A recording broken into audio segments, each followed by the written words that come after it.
You are listening to the ultimate truth. Joseph's brothers go to Egypt. When Jacob saw that there was grain in Egypt, Jacob said to his sons, "Why do you look at one another?" And he said, "Indeed, I have heard that there is grain in Egypt. Go down in the place and buy for us there, that we may live and not die." So Joseph's 10 brothers went down to buy grain in Egypt. But Jacob did not send Joseph's brother Benjamin with his brothers, for he said, lest some calamity befall him. And the sons of Israel went to buy grain among those who journeyed, for the famine was severe in the land of Canaan. Now Joseph was governor over the land, and it was he who sold to all the people of the land. And Joseph's brothers came and bowed down before him with their faces to the earth. Joseph saw his brothers and recognized them, but they did not recognize Joseph. So Joseph acted as a stranger to them and spoke roughly to them. Then he said to them, "Where do you come from?" And they said, "From the land of Canaan to buy food." Then Joseph remembered the dreams which he had dreamed about them. "You are spies. You have come to see the nakedness of the land."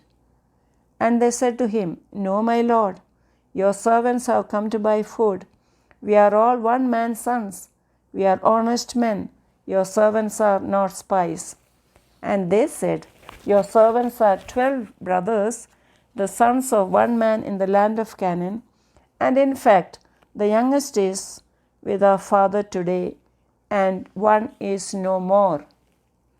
But Joseph said to them, "It is as I spoke to you, saying, You are spies. In this manner you shall be tested.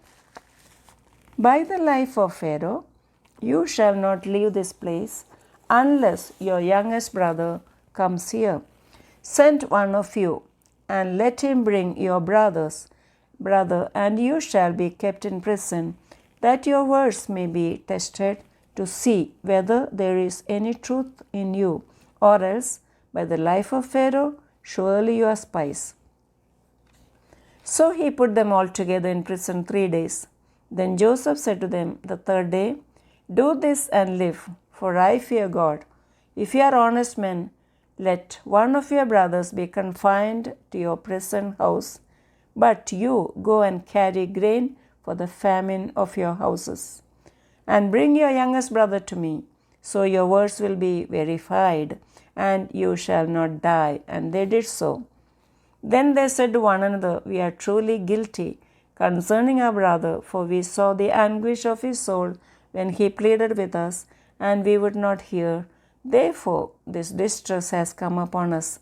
And Reuben answered them, saying, "Did I not speak to you, saying, Do not sin against the boy? And you would not listen. Now, therefore, behold, his blood is now required of us." But they did not know that Joseph understood them, for he spoke to them through an interpreter. And he turned himself away from them and wept. Then he returned to them again and spoke with them. And he took Simeon from them and bound them before their very eyes. Then Joseph gave a command to fill their sacks with grain, to restore every man's money to his sack, and to give them provisions for the journey. So they loaded their donkeys with grain and departed from there.